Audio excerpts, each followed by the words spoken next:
Hello दोस्तों, कैसे हो आप सभी। दोस्तों आज का जो वीडियो होने वाला है ये आपका विज्ञान का होने वाला है। यानी आज हम जीव विज्ञान शुरू करेंगे, बायोलॉजी स्टार्ट करेंगे। थोड़ा सा टाइम नहीं मिल पा रहा है, इसकी वजह से वीडियो नहीं आ पा रहा है, इसकी वजह से आप माफ़ कीजिएगा। कोशिश करेंगे कि आप सभी लोग को डेली बेस पे वीडियो प्रोवाइड किया जाए। और थोड़ा सा इस टाइम बहुत ज़्यादा बिजी हो गए हैं और थोड़ा सा काम बहुत ज़्यादा हो गया है, इसकी वजह से थोड़ा सा टाइम नहीं मिल पा रहा है। लेकिन चलिए, आप सब लोग कमेंट आ रहा है सर वीडियो नहीं आ रहा है। चलिए आज का पहला प्रश्न क्या है, इसको हम देखते हैं। कहता है कि जंतु विज्ञान अध्ययन करता है। जंतु विज्ञान अध्ययन करता है किसका? तो आप सभी लोग याद रखिएगा, जीवित व मृत जानवरों को, दोनों का। ऑप्शन आपका पहले का सी सही आंसर हो जाएगा। पहला हो गया। दूसरा प्रश्न देखते हैं कि फूलों के अध्ययन को क्या कहते हैं। फूलों के अध्ययन को क्या कहते हैं? तो सही आंसर हो जाएगा आपका ऑप्शन बी एंथोलॉजी। क्या हो जाएगा? एंथोलॉजी। अगला कि कीटों के वैज्ञानिक अध्ययन को क्या कहते हैं? तो आप सभी को पता ही होगा, सही आंसर हो जाएगा ऑप्शन बी एंटेमोलॉजी। एक बार मैं आप सभी लोगों से फिर कहूँगा, देखिए थोड़ा सा आप सभी लोग टाइम ज़्यादा नहीं बचा है, करीबन आपका यहाँ पर 57 से 58 दिन बचा है। जितना आप सभी लोग मेहनत कर पाते हैं करिए, जितना आपके पास टाइम है पूरा हुमच की तैयारी कीजिए, क्योंकि 24 घंटा में अगर आप 12 से 14 घंटा लगा के मेहनत करते हैं तो आपका पीटी निकल जाएगा। ठीक है, बाद में आपको ये नहीं कहने को मिलेगा मौका कि टाइम नहीं मिला। इस बार जितना भी आपके पास टाइम मिलता है मेहनत कीजिए, चाँप दीजिए, क्योंकि यही जो आपका समय है यही आपको रिजल्ट दिलाएगा, ये जान लीजिए। तो अगला प्रश्न है कि निम्नलिखित विषयों में से कौन सा विषय यानी जनसंख्या एवं मानव जाति के महत्वपूर्ण आंकड़ों के अध्ययन से संबंधित है? तो सही आंसर हो जाएगा ऑप्शन सी, यानी जनांकी हो जाएगा। ऑप्शन आपका सी सही आंसर हो जाएगा। विभिन्न संस्कृतियों के वैज्ञानिक विवरण के तुलनात्मक अध्ययन को क्या कहते हैं? तो तुलनात्मक अध्ययन को देखा जाए तो आपका ऑप्शन ए हो जाएगा, यानी एथनोलॉजी। क्या हो जाएगा? एथनोलॉजी। अगला प्रश्न है कि जैविक जगत में होने वाले कार्य, गुण व पद्धति के अध्ययन के इस ज्ञान को मशीनी जगत में उपयोग करने को क्या कहते हैं? तो क्या कहते हैं? तो याद रखिएगा ऑप्शन आपका ये हो जाएगा, बायोनिक्स हो जाएगा। क्या हो जाएगा? बायोनिक्स। अगला प्रश्न है कि पैलियो वनस्पति के अंतर्गत अध्ययन करते हैं, तो ये अध्ययन किया जाता है, याद रखिएगा, पादप जीवाश्म का। क्या हो जाएगा? पादप जीवाश्म का। रेशम कीट पालन को क्या कहते हैं? तो आप सभी को पता होगा, क्वेश्चन नंबर 8 का ऑप्शन आपका सी हो जाएगा, सेरीकल्चर। क्या हो जाएगा? सेरीकल्चर। अगला कि मधुमक्खी का उद्योग किया जाता है, तो मधुमक्खी का उपयोग किया जाता है, आपका ऑप्शन सी हो जाएगा, एपीकल्चर। क्या हो जाएगा? एपीकल्चर। अगला प्रश्न है कि सब्जी के लिए काम आने वाले पौधों के अध्ययन को क्या कहते हैं? तो सही आंसर हो जाएगा ऑप्शन जी, ओलेरीकल्चर। क्या हो जाएगा? ओलेरीकल्चर। अगला प्रश्न है कि विटीकल्चर के द्वारा निम्नलिखित में से कौन सा एक उत्पाद होता है? तो ओलेरीकल्चर के द्वारा देखा जाए तो आपका अंगूर की खेती होता है, ऑप्शन आपका डी हो जाएगा। वर्मी कल्चर में प्रयुक्त वर्म होता है, तो वर्मी कल्चर याद रखिएगा, अर्थ वर्म हो जाएगा, ऑप्शन आपका डी हो जाएगा। जेरेंटोलॉजी निम्नलिखित में से किसके लिए संबंधित है? तो जेरेंटोलॉजी जो है आपका देखा जाए तो क्वेश्चन नंबर 13 का आंसर हो जाएगा ऑप्शन डी हो जाएगा, वृक्ष हो जाएगा। अगला कि वृद्धावस्था एवं काल प्रभावन के विषय में ज्ञान प्राप्त करने की विधि को क्या कहते हैं? तो विधि को देखा जाए तो ऑप्शन आपका बी हो जाएगा, जेरेंटोलॉजी। क्या हो जाएगा? जेरेंटोलॉजी। अगला प्रश्न है कि पोडोलॉजी निम्न वैज्ञानिक अध्ययन से संबंधित है, तो याद रखिएगा ऑप्शन आपका बी हो जाएगा, मिट्टी। क्या हो जाएगा? मिट्टी। अगला है कि अस्थियों का अध्ययन वैज्ञानिक की किस शाखा के अंतर्गत किया जाता है? तो ये आपका किया जाता है, याद रखिएगा, ऑस्टियोलॉजी। क्या हो जाएगा? ऑस्टियोलॉजी आपका सही आंसर हो जाएगा। सर्पों के विषयों में जानकारी प्राप्त करना क्या कहलाता है? तो सभी लोग याद रखिएगा, सही आंसर हो जाएगा 17 का ऑप्शन क्या हो जाएगा, सर्पेटोलॉजी हो जाएगा। ए आपका सही आंसर हो जाएगा। अगला प्रश्न है कि हाइड्रोपोनिक्स क्या है? हाइड्रोपोनिक्स जो है ये क्या है? तो एक प्रकार का मृदा विहीन पादप संवर्धन है। ए आपका सही आंसर हो जाएगा। अगला प्रश्न है कि वर्तमान प्रमाण के अनुसार पृथ्वी पर जीव का उद्गम हुआ था, लगभग में देखा जाए तो आपका सही आंसर हो जाएगा 19 का ऑप्शन डी। करीबन इतना बहुत ज़्यादा संख्या दिया है, अरबों करोड़ों मान के चलिए। पृथ्वी पर सबसे पुराना जीव कौन सा है? तो सबसे पुराना जीव देखा जाए तो आपका नीलहरित शैवाल हो जाएगा। ए आपका सही आंसर हो जाएगा। डार्विन द्वारा प्रस्तुत प्राकृतिक वर्णवाद निम्न में से किस पर आधारित है? तो ये आपका ऑप्शन यहाँ पर दिया गया है, तो 21 का सही आंसर देखा जाए तो आपका उपरोक्त तो सभी हो जाएगा। ओवर प्रोडक्शन हो जाएगा, struggle for existence and variation, उसके बाद सर्वाइवल ऑफ द फिटेस्ट हो जाएगा। तो इस प्रकार से आपका आंसर यहाँ पे डी हो जाएगा। अगला कि विकासवाद का सिद्धांत किसने प्रतिपादित किया था? तो ये जो प्रतिपादित किया गया था ऑप्शन बी के द्वारा, यानी डार्विन के द्वारा ये किया गया था। जीव विकास को सर्वप्रथम किसने समझा? तो जीव विकास को देखा जाए तो ये किसके द्वारा समझा गया था? तो आंसर हो जाएगा ऑप्शन डी, लैमार्क। क्या हो जाएगा? लैमार्क। विकास के उत्परिवर्तन सिद्धांत का प्रतिपादन किया था किसने? तो विकास के, तो याद रखिएगा ऑप्शन आपका डी हो जाएगा, यानी ह्यूगो डी ब्रिज ने किया था। डी आपका सही आंसर हो जाएगा। विकास का मुख्य कारक पूछा गया है। विकास का मुख्य कारक हो जाएगा ऑप्शन डी, प्राकृतिक वर्ण। क्या हो जाएगा? प्राकृतिक वर्ण हो जाएगा। जब विकास के संदर्भ में सांपों में अंगों का लोप होने का स्पष्ट किया जाता है, तो 26 का सही आंसर हो जाएगा ऑप्शन ए, अंगों का उपयोग तथा अनुपयोग किए जाने से। ऑप्शन आपका 26 का ए सही आंसर हो जाएगा। अगला कि भारत की विशाल वन्य बिल्लियों में किसके बारे में कहा जाता है कि वह हाल ही में विलुप्त हो गई है? तो सही आंसर हो जाएगा 27 का आपका ऑप्शन ए, चीता। क्या हो जाएगा? चीता। अगला प्रश्न है कि आधुनिक मनुष्य के हाल का पूर्वज पूछा गया है, तो आप सभी लोग का आंसर क्या होगा? तो 28 को सभी को पता है, आपका क्रो मैग्नॉन मनुष्य हो जाएगा। ऑप्शन आपका बी हो जाएगा। अगला प्रश्न है कि आर्कियोप्लेक्ट्रिक्स क्या है? तो एक प्रकार से ये क्या है? तो याद रखिएगा आपका ऑप्शन ए हो जाएगा, जुरेसिक युग का स्वर्ण पुरातन पक्षी है। ये आपका सही आंसर हो जाएगा। अगला प्रश्न है क्वेश्चन नंबर 30, कहता है कि आर्कियोप्टेरिक्स किन वर्गों के प्राणियों के बीच की योजक कड़ी है? तो ये आप सभी लोग याद रखिएगा, सरीसृप व पक्षी हो जाएगा। ऑप्शन आपका बी सही आंसर हो जाएगा। अगला प्रश्न है कि मैमथ पूर्वज हैं, मैमथ पूर्वज हैं किनके? तो ये आपका हाथी का। क्या हो जाएगा? हाथी। अगला कि डायनासोर थे, तो डायनासोर एक प्रकार से देखा जाए तो 32 का आंसर हो जाएगा ऑप्शन सी, मेसोजोइक सरीसृप हो जाएगा। ऑप्शन आपका डी हो जाएगा। जो डायनासोर रहे थे ये आपका पूछा गया है, तो डायनासोर एक प्रकार से देखा जाए तो ऑप्शन आपका सी हो जाएगा, मेसोजोइक युग में। अगला प्रश्न है कि यहाँ पे कहता है कि गर्म रुधिर वाले जंतु वे होते हैं जो अपने शरीर के तापक्रम को क्या करते हैं?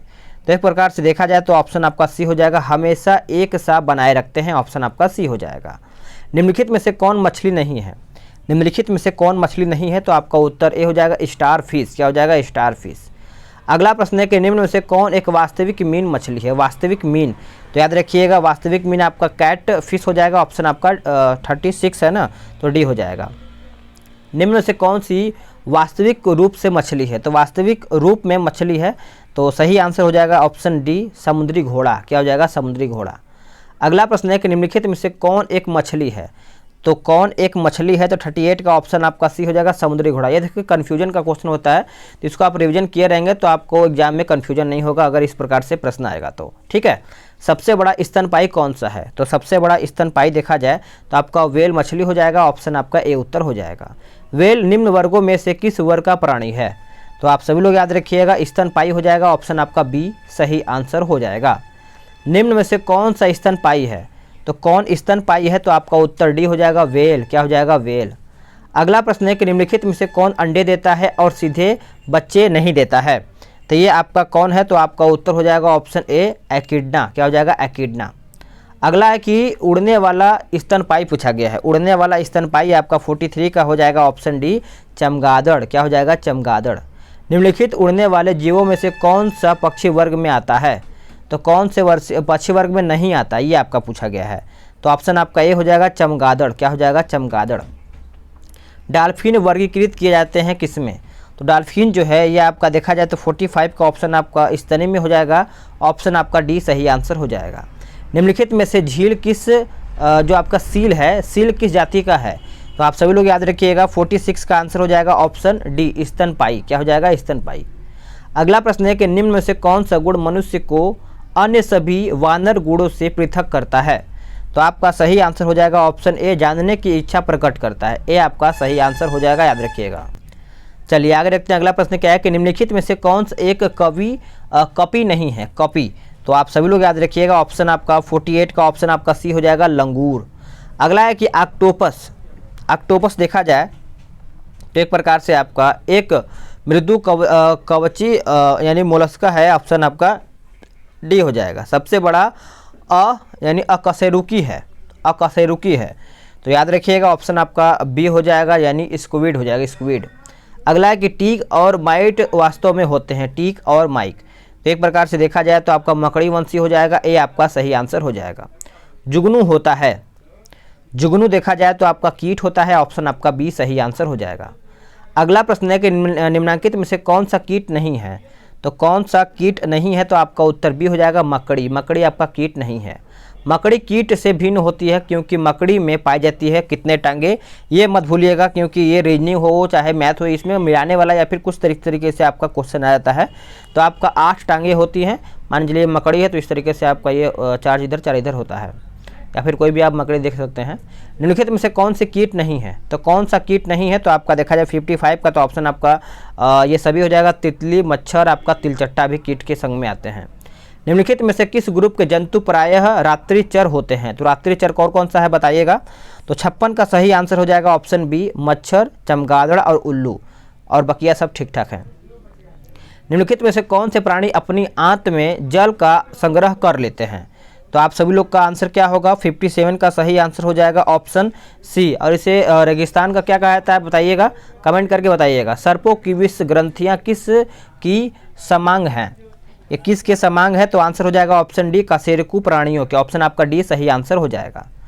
अगला प्रश्न क्या है कि चट्टान पर उगने वाले पादप क्या कहलाते हैं, तो चट्टान पर जो उगने वाले पादप होते हैं वो सैलोफिट कहलाते हैं, ऑप्शन आपका यानी सैलोफिट हो जाएगा, ऑप्शन आपका डी उत्तर हो जाएगा।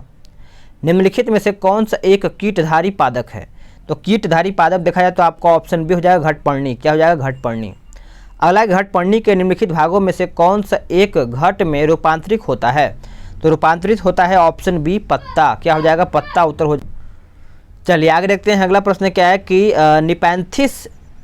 निपैंथिस खासियाना नामक दुर्लभ एवं अपातीय पौधा पाया जाता है, तो ये आपका जो पौधा पाया जाता है ऑप्शन आपका सी हो जाएगा मेघालय में। कहाँ पर, मेघालय आपका सही आंसर हो जाएगा। अगला प्रश्न है कि पौधे के कौन से भाग से हल्दी प्राप्त होती है, तो पौधे के कौन से भाग से, तो आपका ऑप्शन डी हो जाएगा तना से, क्या हो जाएगा तना से। अगला है कि हल्दी के पौधे खाने लायक हिस्सा कौन सा होता है, तो आप सभी लोग याद रखिएगा 64 का ऑप्शन आपका बी हो जाएगा प्रकंद, क्या हो जाएगा प्रकंद। फलों को वह प्रकार जिसमें लीची को रखा जा सकता है वो आपका पूछा गया है, तो 65 का ऑप्शन आपका डी हो जाएगा एक बीजी बेरी हो जाएगा। अगला के निम्न अधोभूमि उत्पादित सब्जियों में से कौन सी एक रूपांतरित जड़ है, तो रूपांतरित जड़ पूछा गया है, तो आंसर आपका बी हो जाएगा शकरकंद, क्या हो जाएगा शकरकंद। अगला प्रश्न है कि निम्नलिखित पादपों में से किसका संग्रह अंग तना नहीं है, तो अंग पूछा गया है तना नहीं है, तो 67 का ऑप्शन आपका डी हो जाएगा शकरकंद का, क्या हो जाएगा शकरकंद का। निम्नलिखित में से कौन सा रूपांतरित स्तंभ है, तो रूपांतरित स्तंभ पूछा गया है, तो 68 का ऑप्शन आपका डी हो जाएगा आलू, क्या हो जाएगा आलू, याद रखिएगा भूलिएगा नहीं। निम्नलिखित में से कौन सा एक कवकों और उच्चतर पादपों की जड़ों के बीच उपयोगी कार्यवाही सहचर्य है, तो 69 का ऑप्शन आपका डी हो जाएगा कवक मूल हो जाएगा, ऑप्शन आपका डी हो जाएगा। अगला है कि फलीदार पादपों की जड़ों में उपस्थित गांठों में पाए जाने वाले नत्रजन स्थिरीकरण जीवाणु हैं, तो ये आपका है सहजीवी का, क्या हो जाएगा सहजीवी आपका सही आंसर हो जाएगा। अगला प्रश्न है कि मटर पौधा है, बताइए मटर पौधा है, तो 71 का ऑप्शन आपका यहाँ पे ऑप्शन ए हो जाएगा साग, क्या हो जाएगा साग आपका सही आंसर हो जाएगा। अगला प्रश्न है कि तना काट आमतौर से किसके प्रवर्धन के लिए प्रयोग किया जाता है, तो 72 का ऑप्शन आपका बी हो जाएगा गन्ना, क्या हो जाएगा गन्ना आपका सही आंसर हो जाएगा। लौंग है, तो लौंग एक प्रकार से देखा जाए तो बंद कलिका है, ऑप्शन आपका सी सही आंसर हो जाएगा। निम्नलिखित मसालों में से कौन सी एक पुष्प कलिका होती है, तो पुष्प कलिका याद रखिएगा 74 का ऑप्शन आपका बी हो जाएगा लवंग, क्या हो जाएगा इस तरीके से आपका यहाँ पे कुछ होता है, तो आप इसको याद रखिएगा।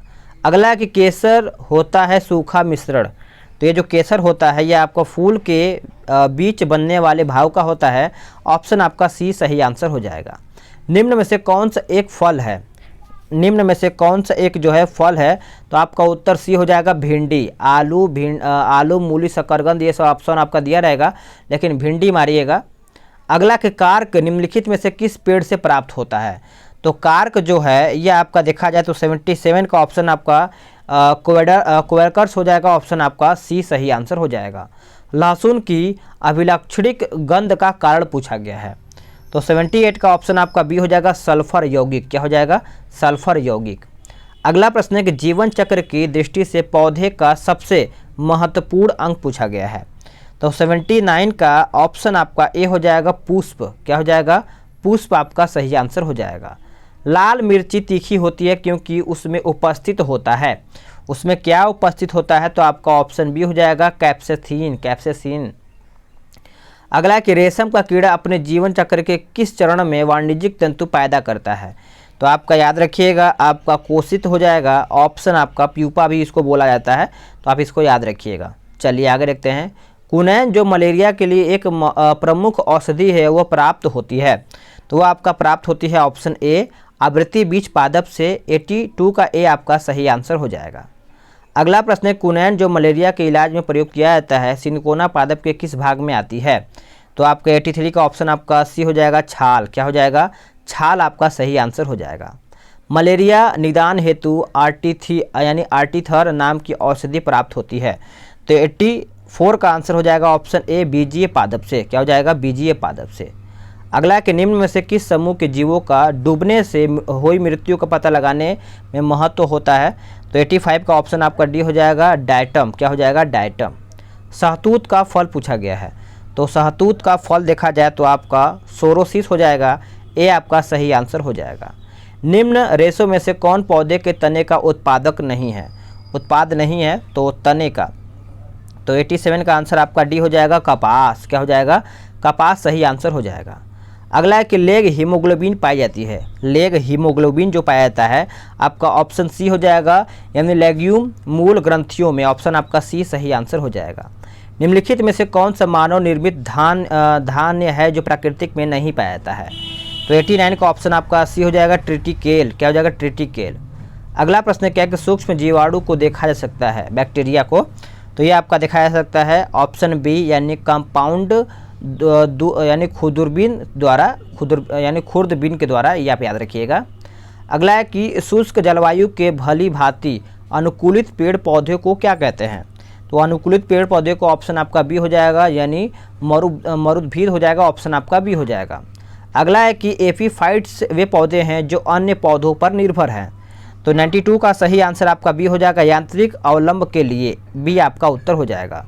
जल की अधिकतम मात्रा जिसकी पौधों को आवश्यक होती है वह उसे अवशोषण निम्न माध्यम से करते हैं, तो यह आपका जो होता है ऑप्शन आपका देखा जाए तो डी हो जाएगा, जड़ों के बालों में, क्या हो जाएगा, जड़ों के बालों से हो जाएगा। अगला है कि हाइड्रोफाइट कहते हैं, हाइड्रोफाइट कहते हैं, तो यह आपका एक जलीय पौधों को कहते हैं, ऑप्शन आपका बी सही आंसर हो जाएगा।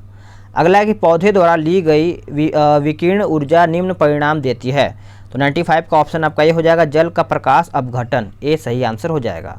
अगला है कि आर्की बैक्टीरिया के एक समूह को उत्पादन के लिए उपयोग में लाया जाता है, उत्पादन में लाया जाता है, तो आपका उत्तर बी हो जाएगा मीथेन, क्या हो जाएगा, मीथेन। अधिकांश कीट श्वसन कैसे करते हैं, तो अधिकांश कीट जो है ये आपका ऑप्शन डी हो जाएगा वातक तंत्र से, क्या हो जाएगा, वातक तंत्र से। सेब के फल में लाली का कारण पूछा गया है, यानी सेब का जो फल होता है लाल क्यों होता है, तो एक प्रकार से आपका ऑप्शन ए हो जाएगा एंथोसाइनिन के कारण ये लाल देखने को मिलता है। टमाटर में लाल रंग का कारण पूछा गया है, तो टमाटर में लाल रंग का कारण लाइकोपीन हो जाता है। अगला है कि ईस्ट और मशरूम है, ईस्ट और मशरूम है, तो याद रखिएगा ऑप्शन आपका ऑप्शन सी हो जाएगा, फफूंद हो जाएगा, फंगी हो जाएगा। तो फ्रेंड्स आप सभी लोग का यहाँ पे 100 क्वेश्चन समाप्त हो गया है। अब बताइएगा कि आपने 100 में से कितना क्वेश्चन सही किया है। अगर आपको वीडियो पसंद आया है तो वीडियो को लाइक कीजिएगा, शेयर भी कर दिया कीजिए ताकि और भी लोग देख पाएंगे। तो जैसे जैसे टाइम मिलेगा मैं आप सभी लोग को PDF प्रोवाइड करता रहूँगा। तो चलिए मिलते हैं एक नई वीडियो में।